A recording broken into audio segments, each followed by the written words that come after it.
The guy's a former NFL player. It doesn't take two security guards. Give me a break, man.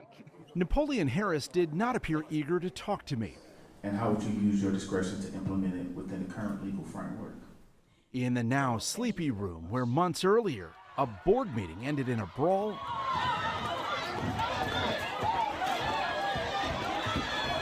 the man who replaced Tiffany Henyard as Thornton Township supervisor has ditched the drama and much of the scrutiny. I thought maybe we have gotten rid of the storm. Jennifer and Paul Roberts are skeptical of Harris's leadership. A lot of people in Thornton Township fought for transparency, accountability, and responsiveness in government, and we haven't really seen that yet.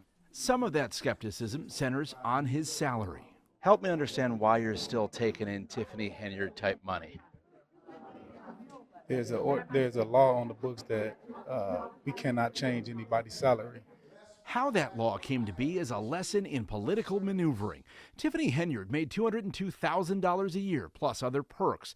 As a first-term supervisor, the salary ordinance said Harris was to make $57,000 plus expenses. Don't have insurance because you two did not come and take care of your business. As Henyard's grip on power weakened following a series of WGN Investigates reports on her spending, a lawmaker in Springfield proposed a bill to restore the higher salary structure. His name? State Senator Napoleon Harris. Even before he was elected supervisor, he was laying the groundwork to protect the perk. One problem, his bill died. It did not pass. And is it a state law? Help me understand which law are you talking about? It is a state law. Because I looked up that state law and it said it didn't pass. You cannot change a salary during the term of your term. But that's the state law you proposed last year. No, that's not what I proposed. What did you propose? That state law has been on the books. I didn't propose anything. Not quite. Here's the language in Harris's bill, and here's the language in the one that later advanced and passed by a different legislator. It's identical. And did we mention it was buried on page 90 of a bill that began by focusing on Crohn's and colitis disease? The original bill was to have a week devoted to highlighting the needs of Crohn's patients and their families, and it became what's known as a shell bill in Springfield that really becomes a vehicle for any legislative initiative to be shoved into it. The original intent is gutted.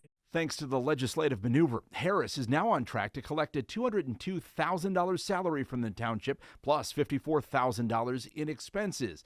Add in his $123,000 state Senate salary, and it brings his total take from 2 elected positions to just under $380,000. All of this in a community where many live below the poverty level and were forced to subsidize first-class travel, meals, and more under Tiffany Henyard's leadership.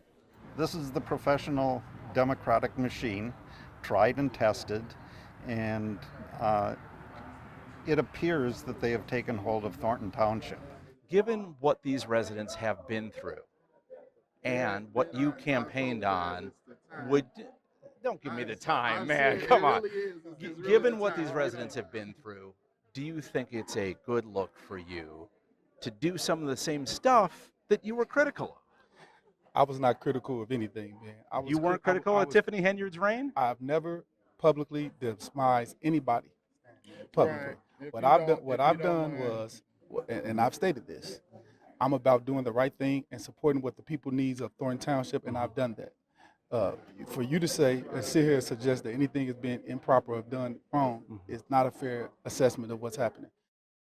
Nearly $380,000 taxpayer dollars for 2 supposedly part-time positions. The big salary precedent in Thornton Township was set years ago by the late supervisor Frank Zuccarelli. Before Napoleon Harris assumed the job in May, I asked him whether he'd keep the 6-figure salary. He said, "Your worth should be evaluated based on what you deliver." Ben Bradley, WGN Investigates.